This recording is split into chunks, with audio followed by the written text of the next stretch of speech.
What's going on, everybody? Thank you so much for being here. I'm hella excited for some reason to do this video. I woke up feeling like I need 100 gold. Look at the flick of that wrist.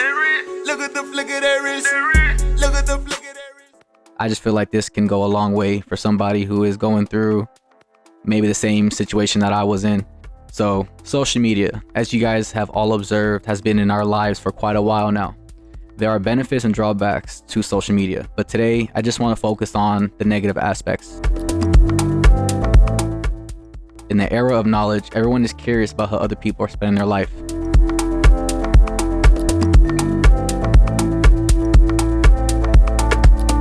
Most individuals are too preoccupied with other people's lives and pretty much forgetting about their own life. Before I go into these articles and this reaction video that we're going to be watching together, I just wanted to give a brief story about like how social media affected me and like growing up, how it kind of changed me psychologically.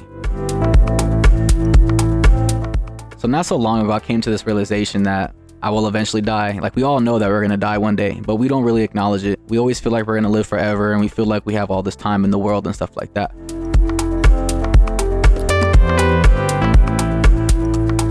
So when I started coming to agreement that one day I'm gonna die, I don't know when, I don't know how, it could be years from now, it could be tomorrow, but I just started like to engrave that in my mind, into my subconscious, and just doing that made me feel this sense of regret that I wasted so much time on social media. There were so many hours that I could have been using to do something else, but you know, we're so caught up with pleasure, this very quick transaction of pleasure, but it goes away, just like drugs. Like when people smoke and stuff and they get high, but that high eventually goes away. And what do they want? They want more of it and more of it, and the tolerance just starts building up. However, I began to like observe social media in this way that kind of is influencing me to use social media to my advantage instead of my disadvantage.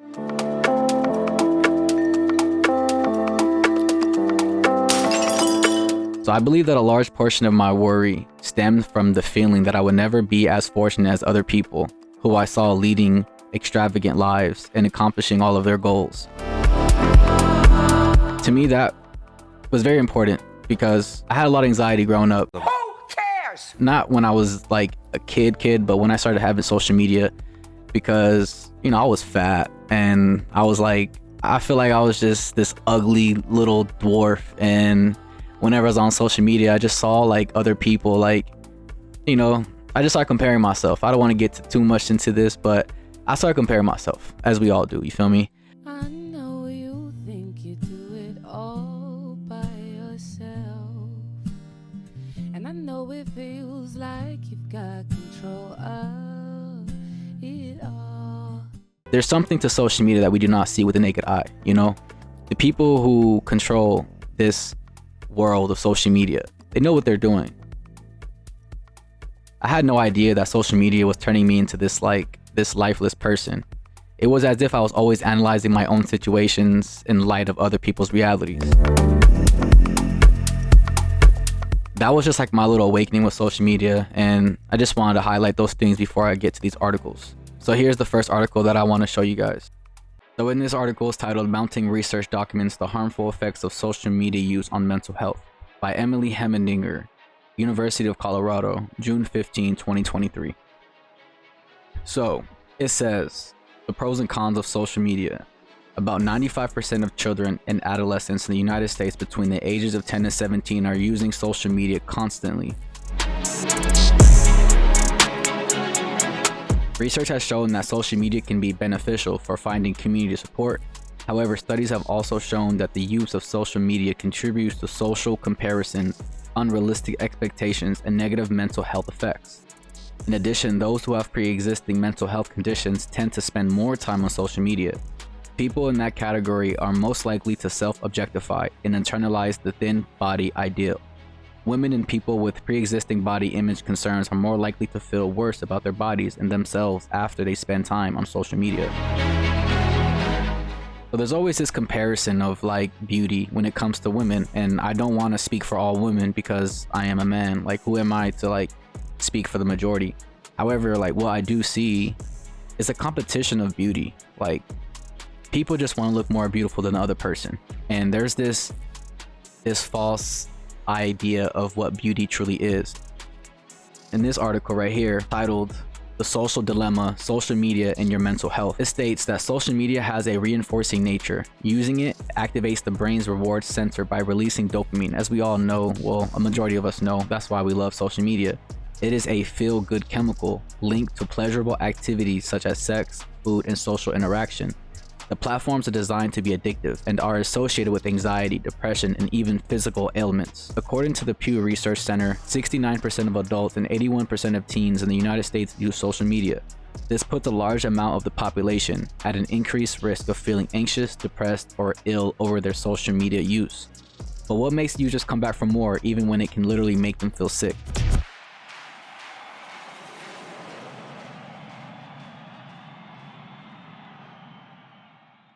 When the outcome is unpredictable, the behavior is more likely to repeat. Think of a slot machine.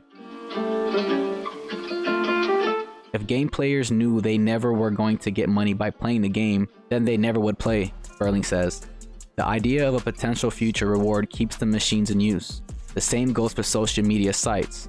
One does not know how many likes a picture will get, who will like the picture, and when the picture will receive likes. The unknown outcome and the possibility of a desired outcome can keep users engaged with the sites. And to me, it's just like, it kind of brings me back to like the whole definition of insanity. It's to do the same thing over and over again, expecting a different result. A lot of us on social media are like, we're continuously doing the same things over and over again, expecting a different result. And when people are like left with the same result every single time, and to me, I think that's what leads to depression and anxiety and all these other illnesses. You're not a doctor. That's pretty much of the articles. Like I said, I want to keep this very short. I just wanted to highlight some important stuff. Now let's get to the reaction video. Cruel social media remarks. Facebook comments have been pouring in after 4 people died while hiking. You're dealing with an addicted generation. This is a big time bomb ticking. These kids who commit suicide, you go look at their Instagrams, you would have no clue. That is so true. I don't mean to cut the video so fast, but there have been so many people past couple years, famous people, even children, that are just committing suicide. And we all know that's just life. Like sometimes people just can't handle, you know, life in general, so they just commit suicide. But that's not the point. These are like, the people who commit suicide are people who you thought would never do that. We often think that they're living a really good life because they're famous and that they have all this money, but you never know. And there's a specific person who I grew up with in middle school and high school. I won't say her name out of respect, but rest in peace to her soul. She committed suicide a couple years ago, and I was blown away because she was one of those people who you would never assume that would take her own life. She oftentimes looked so happy on her, you know, Instagram posts and her videos and stuff like that. People can put on a smile, but you never know what's really going on. You never know that people are probably trying to put on this mask to hide everything that's really going on. So just always check up on your people, even if they seem that they're happy and that they're living a really good life and stuff. You never know who you can help by just checking up on them. Like, I'm serious. So yeah, just wanted to say that. Mr. Zuckerberg, would you be comfortable sharing with us the name of the hotel you stayed in last night? Look at that face. He guilty. No. People who spend more time on Facebook suffer higher rates of depression than people who spend less time on Facebook. It'll destroy relationships, it'll cost time, and it'll cost money, and it'll make your life worse. Interesting. To be human means that you are persuadable in every single moment. It doesn't matter what language you speak, it doesn't matter how intelligent you are. It's not about what someone knows, it's about how your mind actually works. Very interesting, because he's saying, like, to be human, we have to really understand how our mind works. But how can we understand how our mind works when we're consistently relying on this other type of mind? Like this social media, like this system, or this, I don't know, this different world of information has become a brain that we rely on to think for us and stuff like that. I could be wrong, but that's just how I see it. We now know that many of the major social media companies hire individuals called attention engineers who borrow principles from Las Vegas casino gambling, among other places, to try to make these products as addictive as possible. We are all vulnerable to social approval. We really care what other people think of us. When you upload a new photo of yourself on Facebook, that's a moment where our mind is very vulnerable to knowing what other people think of my new profile photo. And so when we get new likes on our profile photo, Facebook, knowing this, could actually message me and say, oh, you have new likes on your profile photo. It knows that we'll be vulnerable to that moment because we all really care about when we're tagged in a photo or when we have a new profile photo. I mean, I think we can all feel it. And it's as if we've been infected. It's if they've drilled a hole in the back of our head and now they've injected the virus and now we walk around searching for feedback using social media. We know that engagement with social media and our cell phones releases a chemical called dopamine. Dopamine is the exact same chemical that makes us feel good when we smoke, when we drink, and when we gamble. In other words, it's highly, highly addictive. You have an entire generation that has access to an addictive, numbing chemical called dopamine through social media and cell phones as they're going through the high stress. They don't have the coping mechanisms to deal with stress. So when significant stress starts to show up in their lives, they're not turning to a person, they're turning to social media. That is very deep.